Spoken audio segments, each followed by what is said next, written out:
ká má rí mi ò lè darapọ̀ mọ́ ẹgbẹ́ APC Natasha.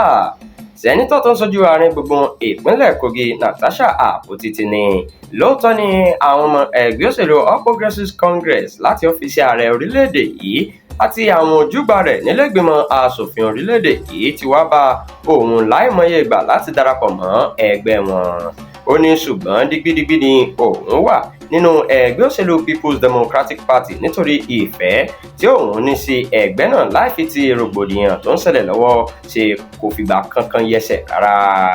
Natasha sọ eléyìí di mímọ̀ nínú ìfọ̀rọ̀wánilẹ́nuwò kan láìpẹ́ yìí. Ó ní ẹgbẹ́ òṣèlú APC dàbí ẹgbẹ́ alákatakítí, òun kò sì lè bá wọn kọ́wọ̀ọ́rìn rárá lábẹ́ bó ti wù kó kéré mọ́. Bákan náà ló tún jẹ́ kó di mímọ̀ pé ó ṣeéṣe kí òun tó padà gba ìgbà sẹ́nítọ̀ lẹ́ẹ̀kan sí i láti fi bí àwọn èèyàn kan ṣe sọ kiri pé gómìnà àná nípìnlẹ̀ náà fẹ́ díje dupò ipò sẹ́nítọ̀, àmọ́ Natasha ti wá sọ pé ẹ̀rù ò bodò òun rárá.